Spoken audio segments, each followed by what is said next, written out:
Hi, I'm Nat. And I'm Guy. And Kevin Spacey, he's uncancelled. Apparently, even though all the things they say he did, he probably did. And 10,000 earthquakes. Could they be coming? There's a huge volcano off the coast of Oregon, and if it erupts, they're predicting a earthquake. A lot of earthquakes. A lot of earthquakes. All over the and place. we're right on that fault line, but we're in Mexico, so there's a little bit of a divergence from the San Andreas. We'll talk about that. Yes. Do you want to get right into the first story, or? Sure, let me grab it. So I was thinking you were doing 15 minutes in Spanish again. Thanks for everybody that came over from Nat and the Guy Espanol. Yes. Thank you for being over here. Thank you for following us over and following me over and for listening to me ramble on about Pamela Anderson and aging. Okay, let's get into Thunderbolts. We'll get into some pop culture news first. YouTube likes if we do pop culture and then slowly work in the politics so we don't get censored. Yes. Over here. So Thunderbolts, and Rafa actually asked me if we'd finally gone to see it, and I said no. I refuse. Guy doesn't let me. Thunderbolts stays number one with 33 million, which is not that much. A Minecraft movie crosses 400 million at domestic box office. Okay, so this is actually a bit of a lie. The mainstream media likes to kind of bend the headlines for Disney to frame them as if the movie is doing very good. But 33 million, yeah, it's number one at 33 million. But if you remember a couple of weeks ago, there was like 4 major movies well above 33 million. So even though it's in number one, it's just because nothing else is releasing. Yes. And it's able to maintain that, but it's not making a lot of money for how much this movie cost to make. For the spend and for the marketing and for the hype. Oh, yeah. So, but Minecraft... And it's their own fault. Minecraft still is making money, 400 million. That was really a surprise. A lot of people didn't expect that, and it just blew up on a global basis. Yeah, well, Kelsey Priest, when you make a movie about a property that boys like, they're going to go watch it. Okay, do you have anything else about this, or that's pretty quick little... Well, I mean, I said in Spanish, I might go watch Thunderbolts, but like once it releases on free streaming, let's just put it that way, I might just watch it to see how bad it is. But as I've said, I don't keep up with Marvel because they've disappointed me time and time again. So yeah, very often when I think a movie's going to be a huge disappointment, it actually surprises me. So Thunderbolts, when I do watch it, whenever it comes on streaming, may have an opportunity to surprise me. Every time when I overhype a movie, it usually falls really short. Last time we went to the movies, was it Gladiator 2? Well, not last time, but yeah, we went to go see that. And that was a disappointment. It was no Gladiator 1, I can tell you that. Where Russell Crowe was, they needed him in that thing. Well, because that's one of your favorite movies, too, so. Yeah. Okay, let's go into YouTube. So YouTube takes further action against fake movie trailer channels after Deadline investigation. So you might not be able to see all of these fantastical stories that someone dreams up and probably would make a better movie. Yeah, well, I actually really like these fake movie trailers because movie studios are completely inept right now. So if individuals are making fake movie trailers with AI and things like this could actually pressure studios into making good movies or give them good ideas for absolutely free. The studios should be watching these fake trailers and taking notes because they don't seem to be able to make their own movies. Why don't we read a little bit of the article? Because I don't know what the Deadline investigation actually was. I do know about fake movie trailers on YouTube, though. Yeah.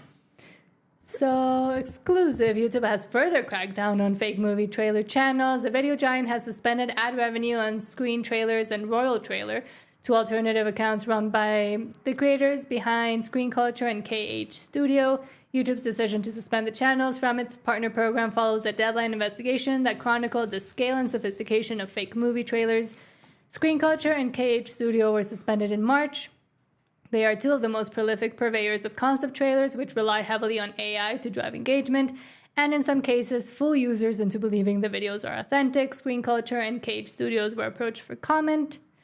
Yeah, the movie studios are just pissed because they can't make trailers or concepts as good as these fake movie trailers. Yeah, and when fake movie trailers are better than the real ones, the studios are shitting bricks because usually this would just bring hype. Say there's a Deadpool trailer, a fake one made, that just brings hype to Deadpool. To the actual movie. Yeah, to the actual movie. So in a statement, YouTube said, our enforcement decisions, including suspensions from the YouTube Partner Program, apply to all channels that may be owned or operated by The impacted creator, so Screen Culture had 1.4 million subscribers, while the other one, Screen Trailers, had 33,000, Cage Studio 724,000, while World Trailer had 153. Not as many as I thought. Well, if the studios weren't complaining about this, they wouldn't be canceling these channels. So I bet you major studios are complaining about this. Yes. But I really think they should be taking notes. So yeah, Warner Brothers, Universal, Disney, especially Disney. Yes. But yes, apparently they. I've been fooled a few times for sure, but I don't mind it. Like, yeah. It says Deadline analyzed how Screen Culture is creating trailers that closely imitate official marketing material for franchises like The Fantastic Four, First Steps, and Superman, but splices in AI imagery to tease irresistible details about a movie that appealed to their giant fandoms.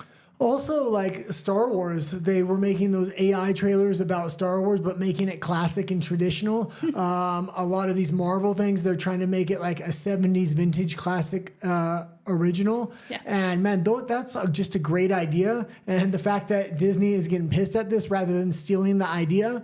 Yeah, that too. But apparently, I mean, we do know YouTube's monetization policies state that if creators are borrowing material from others, you need to change it significantly to make it your own. It adds that videos must not be duplicative or repetitive and should not be made for the sole purpose of getting views. But I mean, if people are interested in it and that's why it's getting views, yeah, then I mean, it's not just to get views. No, not at all. So. And okay, yeah, let's just move on to Kevin Spacey there. I kind of got out what I needed to say. I think the studios should be taking notes. I said that like 4 times now, though. Yes, because they all lack in creativity and originality because they fired all of their creative and original people. But yes, moving on to Kevin Spacey joins cast of conspiracy thriller The Awakening. Sales for that are launching in Cannes. Okay, so first of all, Kevin Spacey is an amazing actor. I'm not going to say he's not, but the amount of SA accusations that came out, the amount of settlements, the amount of actual prosecutions that came out, and he was found guilty, it's undeniable that he was part of the gay Me Too movement, I guess, but he was actually... doing stuff. Yeah. So I think the cancellation was appropriate, but he's such a good actor. He's able to come back from this cancellation in this new era of film. So well, they tried a while ago with a movie, I don't remember the name, but they ended up having to replace him with another actor because the allegations and everything was still so fresh in people's minds that everybody was like, I'm not going to watch it if he's in there. But it does, like, the question is, like with Johnny Depp, for example, the allegations were false, or mostly false. Well, false, no, nonetheless. And he's had a hell of a time trying to come back even to just Disney even, where he's like the star and he made a lot of the Disney live renaissance come back to life with Pirates of the Caribbean. With Kevin Spacey, I don't know how much leeway should we give people that actually did things? Well, Kevin Spacey is an amazing actor, first of all. But what I'm going to say is this is the perfect opportunity for a studio to come out and just stick by it. They know they're going to get bad publicity, make him the villain, and it's going to work. People but you're still giving him a job. Yeah, but people are going to want to see him as a villain. Probably, but... And then kill him off in the movie, because people are going to like that as well. Now, I don't know if he should be getting a job or not. Obviously, he did a bunch of dirty things, and I don't really like him, but there's just very few actors that are as good as him. Because with Woody Allen, for example, a lot of people think his movies are, like, uncomparable. He's the best of the best, I don't like Woody Allen at all. But, I mean, do you think it's warranted if people say, oh, they still want to work with him or they still want to go watch his movies? Are you okay with that? Well, people are going to do what they want to do. So, I mean, I don't know. But I mean, some of those things they do have legal consequences. Yeah, I don't know. I think Kevin Spacey, he's got enough money where I'm sure he's on the back end. He's helping finance some of these movies and producing some of these movies. And he's well connected.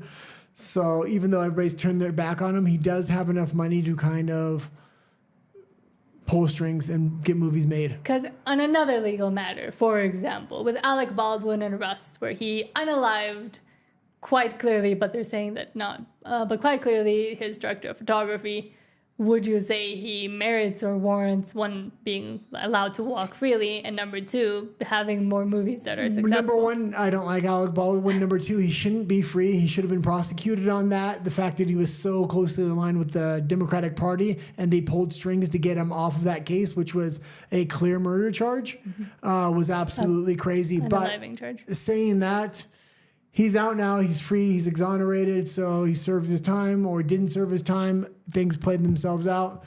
You can't say ban the guy from movies. That would be exactly what the left was doing all those years, and I didn't like that kind of cancellation. And what if children were involved? Yeah, if children are involved, no way. What if a 17-year-old was involved? Is that a child? I don't know. So I think one of the people that has allegations against Kevin Spacey was pretty young. I don't know if just turned 18 or on the verge. Well, it was him and Don Lemon that were doing all these essays in the LGBTQ community against young men. Yes. Yeah. So, okay, well, let's move on here. What do we got next? Fox? So Fox streaming service to be called Fox One launched before NFL season. So they're trying to put this in there. Yeah, they're trying to launch the streaming service before NFL season starts because NFL, they know what sells. And when you look at the top trending things in Mexico, it's NFL, it's soccer, it's sports. So people will buy a streaming service if it's underpinned by an NFL season or a major sports league and stuff like that. Even minor sports leagues like cricket and things like that have really helped out, like fringe streaming services. We talked about Stars in India. Yeah, one of those. We talked about it. Disney had turned down one of the major cricket leagues, and so a smaller streaming service picked it up, and it actually blew that streaming service up. Mm-hmm. So sports is the one thing that these streaming services are going to want to get into if they want to be successful. It's guaranteed. They'll spend $1 billion on making Lord of the Rings when they can spend $500 million on a season. And I mean, with this, it also kind of helps with people that still only have like a cable service to watch sports. So finally being able to like break that connection too. But I don't know if Fox One would be like launching in Mexico. Usually these things don't launch in Mexico. And in Mexico right now, there's a whole controversy going on about a Fox contract for the FIFA a while ago. If you know, there was a dispute about who got the transmitting rights or the TV rights to do it. And apparently there was a lot of dirty business that have to do with a story I did in Spanish about Televisa. And a lot of things came out, and some angry old men on TV started yelling at each other. But I didn't get into it because... But with Fox One and the streaming service, can I log into this on my computer just like Netflix? So it would be in Mexico? You could, but sometimes the streaming services don't. Like, for example, in Canada, there's no HBO Max. Oh, yeah. Yeah, because what I was you could use a VPN, but sometimes they detect that. What I was going to say, if this is underpinned by the NFL, that crosses demographic markets as far as countries go. So it would be worldwide. This would be a great property to be able to distribute on a global basis. Or at least go to the countries that really watch the NFL. Like people NFL, here. Yeah, but soccer as well. I'm just thinking sports in general. Football. Yeah. The UFC also. We've been talking about the UFC. That would be ESPN? What? The UFC? No. I was just going to say the UFC is in contracts and negotiations. They're not going to re-sign with ESPN. They're most likely going to go with one of the heavy hitters. So it's expected to be $1 billion contract. So yeah, either Netflix or Apple. Mm-hmm. I mean, Disney can't really put them on there. But Disney is absolutely desperate. But with the betting that Disney wants to do through ESPN, I mean, boxing and MMA are some of the more like betting. The problem with Disney is they divided up all their streaming service, so they have like ESPN and then Disney for Kids, and Disney is extremely struggling right now, and ESPN just can't compete with the heavy hitters, so they kind of, by dividing their services, really hamstring themselves when it comes to sports properties. Okay. You know more about that than I do. Let's go into, this was the big story actually that I wanted to start off with, but YouTube likes us if we do pop culture first, so we do. So, I don't know why CNN does this, but mile-wide underwater volcano ready to erupt off the coast, the west coast. So, supposedly, this is the largest volcano on Earth. It's 300 miles off the coast of Oregon, and it's ready to erupt within, they're saying the next few days, but even if they're wrong, it could be a few weeks or a month. And this could, the article I was reading said it could set off a chain of earthquakes of up to 10,000 separate earthquakes. And this most likely would go along the San Andreas Fault. I did see a tweet that's funny that Be a good idea if Donald Trump remained the San Andreas fault to Joe Biden's fault. He tried. He really should do that.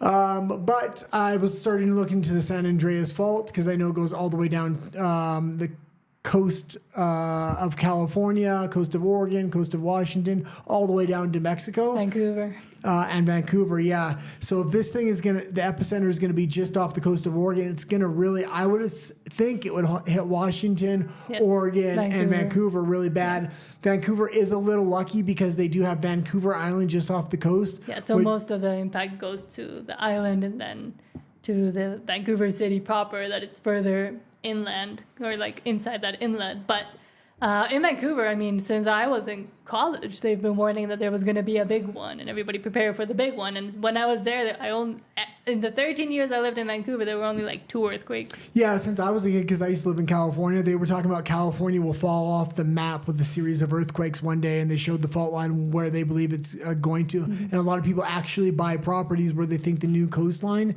if California is going to be, because it's dirt cheap properties. What if the house falls in the middle? That's the thing, you're taking a risk, right? Yes. That being said, there's 3 kind of fault lines that are going down the coast here. You have a convergent fault line, a divergent fault line, and a transformer.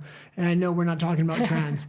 A convergent fault line, this is what primarily runs down the San Andreas Fault in the United States. A convergent fault line is when 2 tectonic plates come together. One usually goes under the other, mm-hmm. and this can cause some severe earthquakes. That goes all the way down to right around Baja, California, and then it splits off into the ocean. The San Andreas Fault does continue into Mexico, but it becomes a divergent fault line where they move away from each other. And what happens when tectonic plates move away? Magma comes up, and that's what fills the ocean and things like that. So I'm not sure if that would be. I would think naturally it'd be less severe earthquakes because tectonic plates are moving away and new molten lava is coming up to form new land. Guy the scientist. And the last kind of tectonic plate is a transformer, and there's the transformer fault line is a little bit in California, and there's smaller fault lines that around Mexico that become transformer fault lines, but it's when the plates kind of shift up and down next to each other rather than directly in or out. Yeah. I remember this from like science class when I was Mexico young. is surrounded with a bunch of fault lines that converge together, mm-hmm. But the big convergent fault lines are really along the California coast. So if you hear the earthquake alarms, leave. Yeah, the problem with Mexico City, where we live, is they drain most of the water out from the aqueducts under us. So when there is an earthquake, it's usually a lot bigger than it should be. Yeah. Okay. And it feels a lot bigger. So Walker says, hello. Hello, Walker. And Rafa says, hi, Guy, do you play hockey? No, when I was actually a kid, I used to play roller hockey a lot. Yeah. But not ice hockey, like Canadian hockey. Roller hockey. A lot of kids in Canada play roller hockey because that's not on ice. Ice, no. So ice hockey is a very elitist sport. A lot of people don't know this. It's one of the most expensive sports to get children into. Number one, because the season's longer than normal. Like football, American football. American football is also an elitist sport because of the amount of gear you need. But usually the high schools supply the football teams with their gear. With hockey, the parents are expected to buy all the gear, and then the amount of training, the amount of practices cost a lot more because you have to go to an ice rink. So there's a cost associated with that. Also, when you travel for hockey, it's usually a lot farther. You're not playing just local, you're playing regional. So this is why they call it an elitist sport. And if you look who gets typically into hockey, it's kids that are a lot richer because their families can afford to get them in. So, no, I've never played hockey because I was a poor kid. But you play roller hockey without the pads. Okay. Oh, so you got a lot of scrapes and bruises. I'm just imagining kids falling on the pavement. I got more when I used to play MMA. When I was older, yes. I got into jiu-jitsu, wrestling, stuff like that. And, yeah, that's a low barrier of entry, so it's a lot cheaper for kids to get in. And eventually you learn how to hit people properly. Okay, let's go. Well, you had a thing. Do you want to? Oh, yeah, let's play this video real quick. Okay. So, 1 second. I was speaking a lot about the science of these fault lines. But the fact that this could set off 10,000 earthquakes, and this is the largest volcano, and they're predicting a number of days. I think they might be wrong with days, but I think if they're predicting days, it should come within the month, I would think. Because usually when they say days or like weeks or years, it could be like when they were saying there's a big one coming for Vancouver in a few years, they meant from 1 to 1,000 Yeah, years. they don't know when years, but when they're saying days, they have Might be seen months. all these signs. It's coming for sure. It's not like it's just going to dissipate and it's not going to happen like all these other climate change hoaxes they kind of have. This thing is coming, and I just don't know if it's going to set off 10,000 earthquakes, but just one big earthquake could really devastate Mexico, the United States, and Canada. Well, since you're being Guy, the science guy, do you know what would happen? Would there be tsunamis and stuff? The tsunamis would mainly go across the ocean over to China, Japan, stuff like that. China's kind of protected by the chain of islands that surround that surround them. But it's funny because all the islands that surround them are completely weaponized with missile silos and things like that from the U.S., preparing for war to go against them. Okay, let's go into what's going on under the ocean by Oregon State. A huge underwater volcano is set to erupt any day. Top scientists have issued a chilling warning that the most active volcano in the Pacific Northwest is showing signs of swelling, indicating that magma is building up beneath the surface. According to William Wilcock, a professor and marine geophysicist at the University of Washington, the seafloor has already inflated to the level that it reached before the previous eruption in 2015. If axial seamount does blow, however, it won't pose any threat to human communities, experts say. It's too deep and too far from shore for people to even notice when it erupts. Oh, that would be great. And it has no impact on seismic activity on land. But they've also keep saying that they're waiting for the big one. Yeah, but the article I was reading said it could set off a chain of reaction of a bunch of earthquakes. So we'll see. And I mean, they could also just be saying that to not get people stressed out. Well, no, because there's been massive earthquakes this year, like 100 times more than normal, erupting all around the Ring of Fire, which is the Pacific Rim, which Mexico, Canada, Oregon, most of the earthquakes this year have been on the Asian side of the Pacific Rim. They had that huge one just within this month, I think it was. No, a few months ago. Okay. Like 1 or 2 months ago, I think. Let's go into the next story we have, and that is going to be U.S.-China agree to take a step back. Yes. So you're going to have fun with this one. So U.S. and China reach a deal to slash sky-high tariffs for now with a 90-day pause. Well, this is actually huge, and it's not just for now. It's getting a lot closer. So it looks like they may have reached an agreement of a 34% tariff on China, and China would put something like a 10% tariff on the U.S., kind of what it's looking like. It's not finalized, but they agreed because they're so close to concluding that deal that they'll pause it for 90 days while they work out the final details of this. And the stock market shot through the roof. Also, people were saying Trump's tariffs weren't going to work. They weren't going to work. If he would have slapped a 30% tariff on China to begin with, the stock market would have crashed. The fact that he put 145% tariff on, and then it looks like now he's going to drop it to 35% in the end, was really a masterful move if this thing works out 35? On his part. 34%, but I'm just saying 35. That's what they're talking about right now. It looks like it's going to finalize around 35%. But doesn't he look more weak for saying yes, no, yes, no? No, yes. Because he had to manipulate the stock market and stop it from absolutely crashing. Otherwise, he's... but if he knew it was going to crash, why do it in the first place? He didn't crash it. That was the point. No, but if he knew he might crash it, why do it in the first place? Because he needs to look out for the long-term health and economic welfare of the United States, and he needs that tariff for long-term success. If without the tariff, the United States gets short-term success, but they cripple their economy in the long term by offshoring all their jobs, and it's not good for their citizens. And also the equipment needed for in case of a war, in case of something else happens in the country that they need resources to be closer to the country than they're far away offshoring. in China. Even their military manufacturing was being offshored to China, which is crazy to have your number one opponent manufacturing your grenades. Yes. So it's paused for now, 90 days. What happens after the 90 days? Who knows? After the 90 days, they're hoping that they're going to have all the details finalized. Most of the details are finalized. So I was watching one of his big economic advisors actually talk about this today, and he actually said 75% of the trade deal was already worked out from the first Trump administration. They had already signed it. It was already in place. The problem was once Biden took over, China just completely ignored that entire trade deal and went back to doing whatever they wanted. And Biden never called them out on it. So they were used to all those bad habits. Having Trump back in office now, they've now re-agreed to the original terms of the deal. Trump is going to punish him for it. That's why he's given a 35% tariff now. So it's not going to be the sweet deal it was the first time, but they deserve some kind of repercussions for kind of what they did. They played a fast one on the Democratic Party when they came into office. I mean, which is not hard to do. No.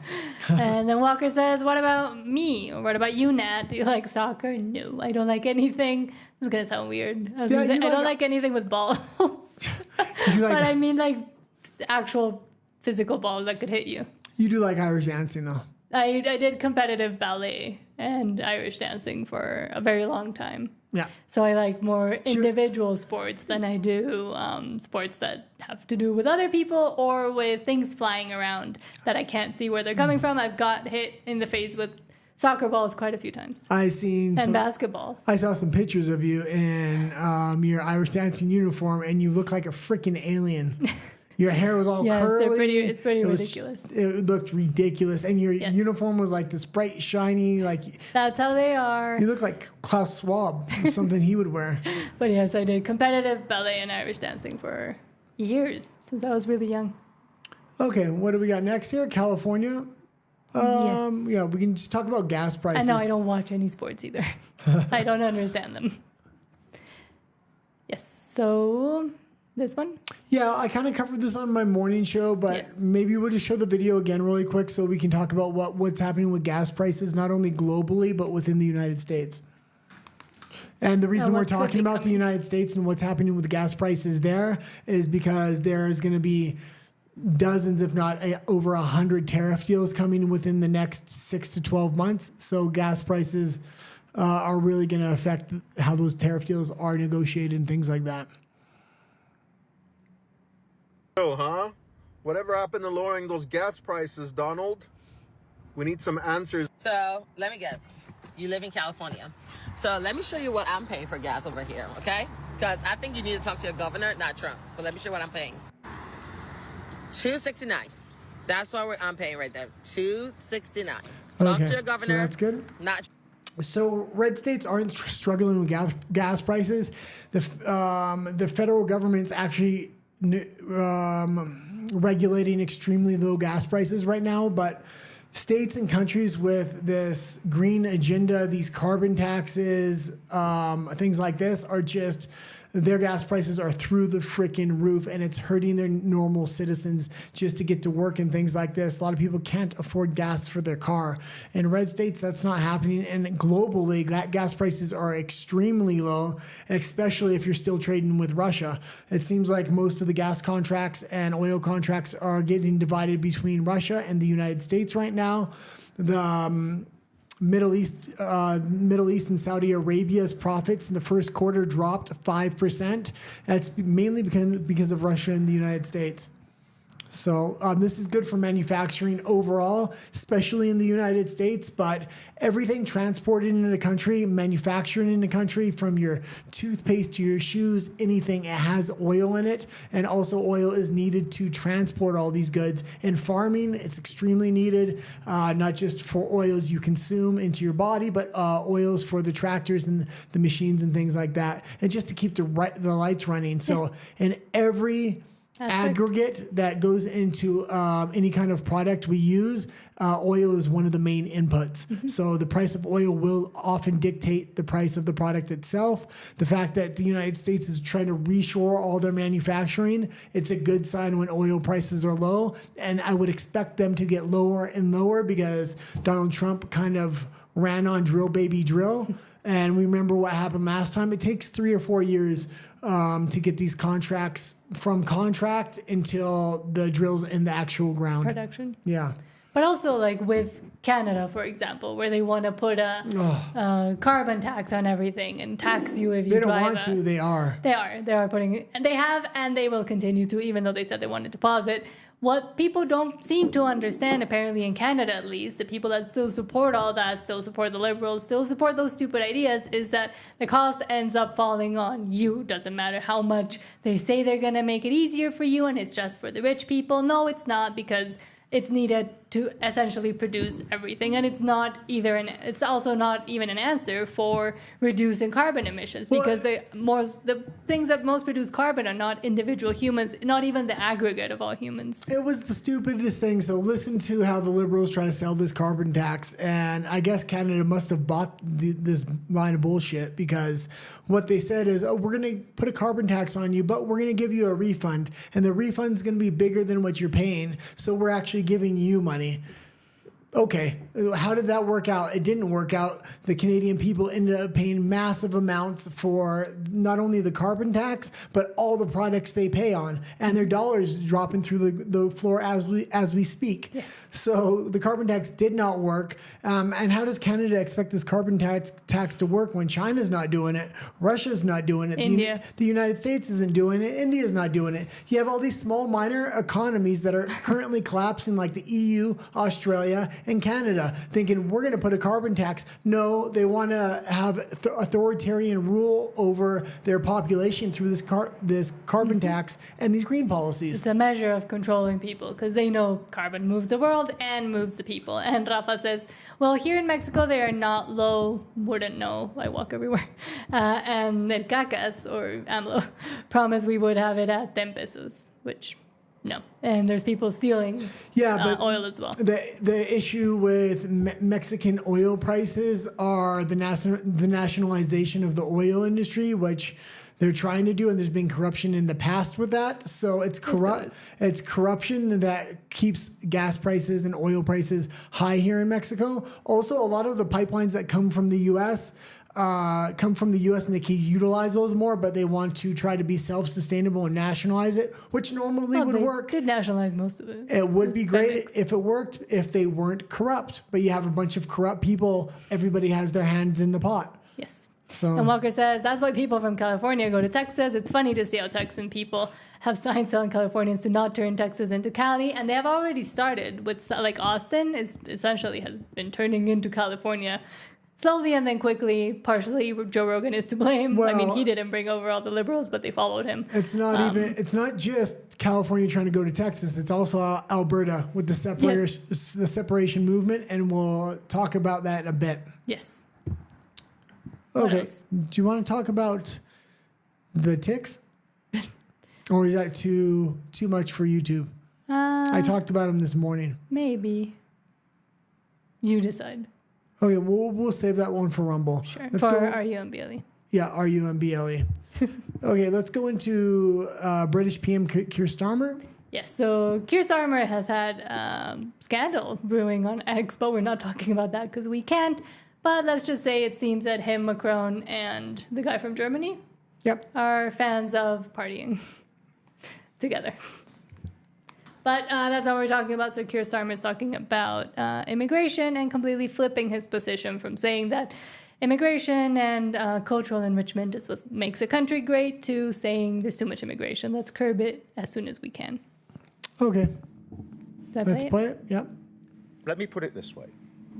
Nations depend on rules, fair rules. Sometimes they're written down. Often they're not. Pause it.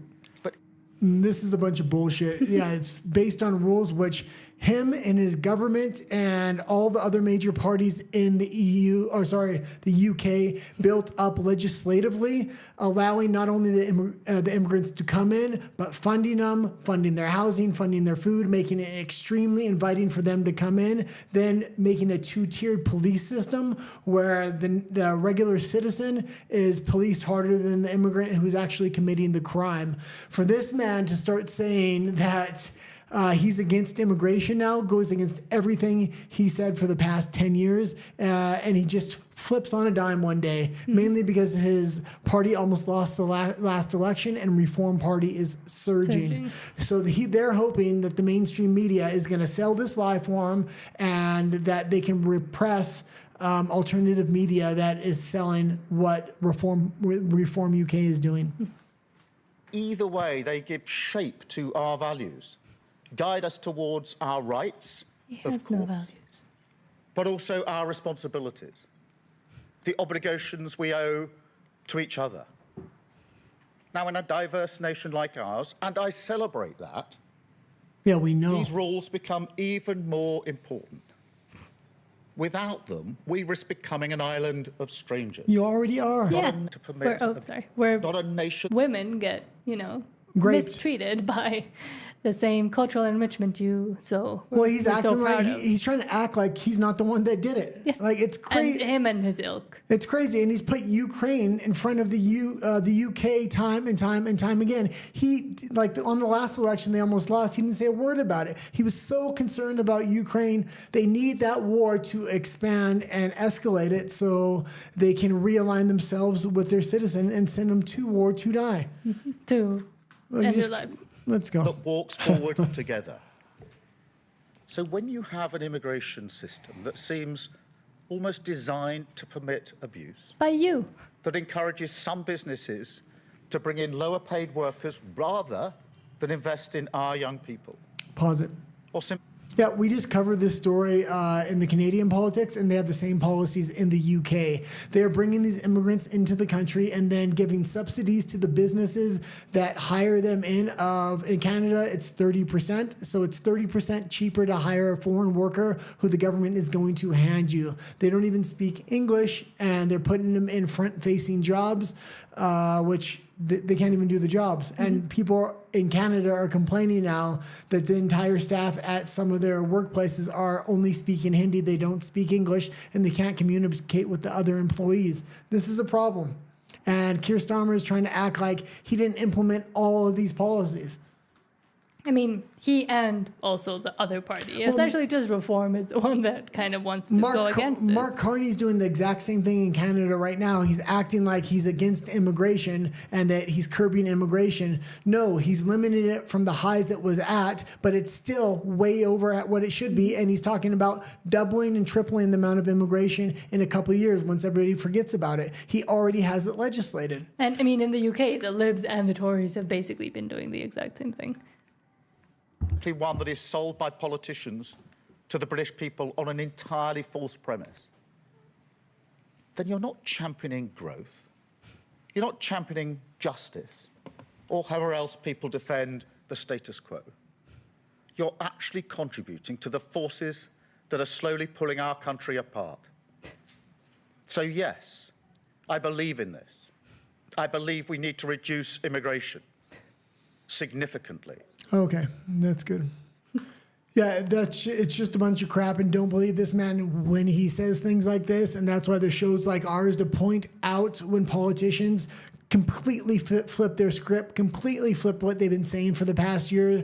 Keir Starmer, Mark Carney, and if Macron gets on the same train, he's been a complete globalist. So, and that country is falling to pieces as well. Yeah, and we've seen what happened on the train this weekend. I won't talk about it on YouTube, but when we get to Rumble, you can better believe I'm going to talk about freely about that situation, which was now confirmed by journalists. So it wasn't AI. Oh, yes. The partying. The partying on the train with the little baggie. Yes. That's about as much as we can say on YouTube. But speaking of immigration and a different kind, and another one that's making people angry, apparently now white South Africans have started to get to the U.S. after fleeing their oppressive state. This clip's going to be a little bit too low. I played it on my morning show. Okay, So you wanted to just talk about it? No, but we should have a secondary clip of the actual South Africans getting off the plane today. Let me try to find that one, Okay, but talk about it. Introduce the story. So in South Africa, we kind of know what was going on. People were not only being persecuted, but they were losing their lives over over the confiscation of their land, and a lot of this was all based upon race. It was approaching what could be considered a genocide in that country, because Elon Musk is from that country. I think this was really brought to Trump's attention, and he offered all South African farmers free immigration to the United States, or priority immigration into the United States. As much as they are deporting people right now, we have to remember this is illegal. People that illegally came into the country, they're deporting. The United States is still currently letting in more than any other country into the world, into the United States. So let's. Okay. I was stuttering. I was starting to feel like I did this morning. This morning's show was like pulling teeth. I had a brain fog. Every time after a Saturday, Sunday off, that first morning show is just hard to speak on. Yes. So it's just them getting off the plane. Yeah, so this is just them getting off the plane. Old people, young American people. Flags. And it's nice to see immigrants coming into America with American flags. Some of them look like American, size-wise. Okay, and like the type of immigration that was being allowed into the United States was these immigrants that absolutely hate the United States, go to protest at the colleges. In a lot of cases. In a lot of cases, yeah. And this is kind of what was been fomenting over the past decade. Yes. So it's nice to see offering citizenship to people that actually want to be part of your country. A refugee status. Yeah. Yes. Actual refugee status, Yes. not economic refugees. Do you think we can talk about? Yeah, we can talk about this. What's the next one? Pharmaceuticals? Yes. So speaking of Trump and changing things, so the pharmaceutical industry, of course, because why wouldn't they, criticizes a drug pricing plan Trump will sign. President Donald Trump's plan to change the pricing model for some medications is facing fierce criticism from the pharmaceutical industry. Before he's even signed an executive order, he says he will lower costs of drugs. And of course, pharmaceutical companies are going to be complaining. And I mean, that's how they got it to be removed in the first place by Joe Biden after he came into office, right after Trump had done the first executive order before he left. Let's explain it a little bit clearer. So at the end of the first Trump administration, it was like the last few days, he signed this bill through executive order to cut drug prices nationwide in the United States. The United States pays the highest for their drug prices, even though most of those drugs are developed within the U.S. So it would be a competitive pricing model that would be equalized to every other country. So they would pay some of the lowest drug prices in the world. That being said, as soon as Trump left office, Biden got in and he rescinded that order. So drug prices remained high for the next 5 years. Now it's just Trump's just now getting back into office and he's addressing this matter on an expedient basis. So they can actually change the drug prices, hopefully permanently. He has the head of HHS, which is RFK, who's going to definitely be monitoring this. And he has other monitoring organizations that can actually implement this. And also the whole Casey Means thing is still kind of looming in the background. But what's the Casey Means thing? The nominee for Surgeon General. Oh, yeah. What happened? So I think this is kind of opaquing that, or making that go away for a little bit until they can figure out what to do, because there's a whole controversy with who he has now said it was his pick for Surgeon General, who stuff has come out about her and her brother, Doctors Cowley and Casey Means, but there's still investigations going forward. Well, I'm hoping the black guy from Florida who gets in. Maybe. Is he still Surgeon General there? You know the guy I'm talking about, right? Yeah. I forget his name. He was great during the bad times. jibby jab time, and he was really tip of the spear. And everything he was saying at the time, they said he was wrong, and time has proven out that everything he said was right. Yeah, but it'll be interesting to see how the mainstream media, because this is from ABC News, how the mainstream media treats this, because are they going to still try to side with the pharmaceutical industry and companies? Because here they're trying to play it very, middle of the road, actual reporting, just saying what's happening. But we know who sometimes pays their bills and their advertising. Sometimes that's the number one advertiser for all mainstream media. It's the only thing the only reason mainstream media isn't even around is because of Pfizer's and companies like that. So it will be interesting to see if the few Democrats that actually praised Trump the first time when he said he was doing this and when he actually got it to move forward and then was rescinded by Joe Biden will toe the line of, oh, it's bad because the experts are telling us it's bad because I don't know why, or if they will actually say, okay, this is one good thing that he's done at least. Okay, maybe I want to say something else about the China-U.S. tariff deal that got paused, and that is when the mainstream media reported on that, they actually reported as a good thing and as a win for Trump. They wouldn't report that as a win if they didn't have to. The reason they're starting to report this as a win is because he got the UK deal and now we got the China deal, two of the most important, which is going to set up every other deal. They're starting to think that dozens of these tariff deals are going to come in and they all seem to be benefiting the United States.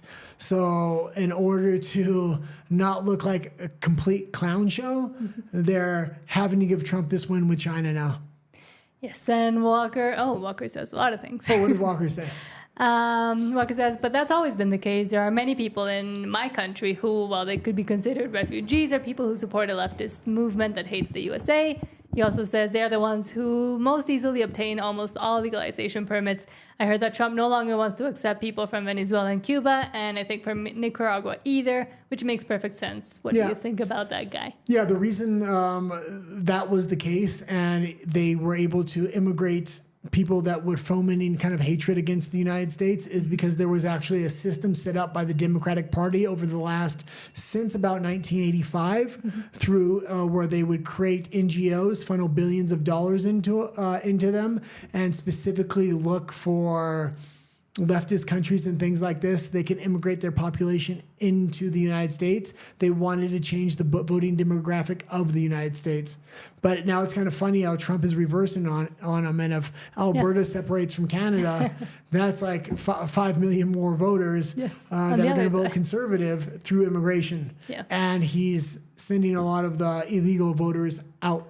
Yes, and the ones that have also been fomented by the Democratic Party to believe themselves, but also for the country to believe that they are victims and minorities and deserve this and that. But that's a story that they have been told essentially since before they arrived. Yeah, but I mean, it's been this global immigration policies through these NGOs going all the way to South America to get these immigrants in China and Russia. If you watch YouTube, you can see guys that go to the border and just start picking up IDs off the ground, and it's from every country around the world, Africa. It used to be primarily Mexico, and the United States was very lucky when it was Mexico because they had shared values and shared morals, and the Democratic Party kind of realized that Mexicans are conservative by nature. Yes. They may agree with some of these liberal policies, but by nature, they have conservative values. So when the Conservative Party kind of shifted a little bit, it really realigned themselves with the Hispanic voter, at least from Mexico. And also quite a few. It kind of backfired quite a few Cubans as well. Yeah, it backfired on the Democrats in that sense. Yes. And I think that's why they went in search of more of a global immigration. But even globally, a lot of these second and third world countries are conservative by nature because religion plays a big part of their life. Still. Yeah. But also, like during the Obama administration, they were trying to get all of these segments of the population even to further divide. So it was very useful for them to have more and more groups that they could turn to and that they could evangelize towards the Democratic Party, when before it wasn't that segmented by minority status or by identity status, but rather by ideology. And they changed into, now it's ideology plus the whatever thing you fit into, whatever box you fit into. France lets their immigrants sleep in tents until they gain status in the country and they can find housing for themselves and things like that. In Canada, we reported, I think it was yesterday or the day before on my morning show, the Canadian government's paying $81,000 tax-free to all immigrants that come to Canada and claim refugee status.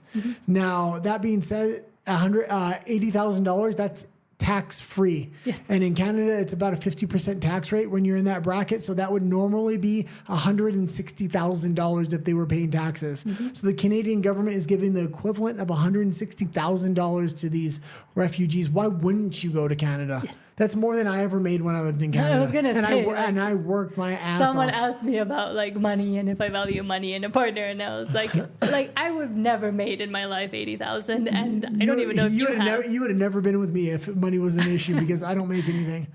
It's all about values and creating a life together, as I tried to say in the other show. But speaking of Canada and the new, now elected, but before unelected Prime Minister, so Prime Minister Carney probably won't have one of the worst people they had before within the cabinet of Justin Trudeau, which is Chrystia Freeland, highly, highly connected to all the globalists. Yeah. So Donald Trump, when he had the meeting with Mark Carney, he explicitly pointed out Chrystia Freeland without saying her name. And he looked at Carney and said, "You know who she is."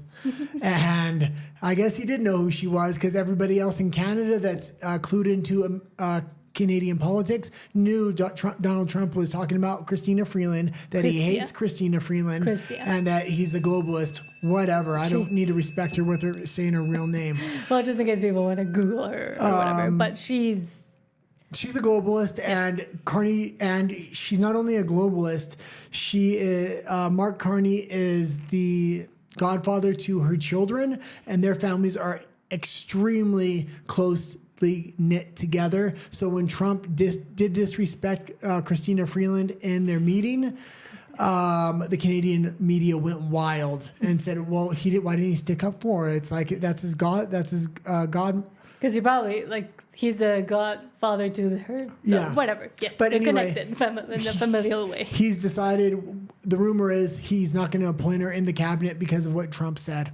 So he's bending over backwards for Trump. Elbows down, asses up. Essentially. But yes. His catchphrase for his slogan was elbows up. And he was a hockey thing. Yeah, and he was trying to campaign against Trump, not his opponent. And being like, we're strong and we're going to go fight. And it worked, yeah. But not actually, because he hasn't done anything. But yes, Chrystia Freeland has a lot of interesting connections also, let's say, to the WEF, the World Economic Forum, a lot of the... what's it called? BlackRock, and my brain wants to forget them. BlackRock and a lot of these foundations that serve to try to control populations in the world without being elected. But she was also the finance minister who, right before the worst report in the latest bad report for Canada's economy came out, she said she would no longer work and she wasn't going to present it, and so she stepped down. A lot of people thought she was stepping down to become a candidate for prime minister when Trudeau would leave, but she ended up just kind of stalling in the background. There's a lot of connections to, let's say, people that supported the man with the mustache, including her grandfather, and a lot of family connections within that. And alongside with Carney, they kind of controlled Trudeau together. Okay, let's go over to RUMBLE. Oh, no. It's getting pretty late. So we do got quite a few stories to cover over there. Stuff that we couldn't cover on YouTube here because of censorship. So join us over there. It's Nat and the Guy. Yes. Just regular Nat and the Guy. Yeah. It's the same logo, which you'll find. But yes, we'll see you over there. Thank you for being over here on YouTube. If you haven't subscribed to this channel, please do so because we are trying to grow it as well.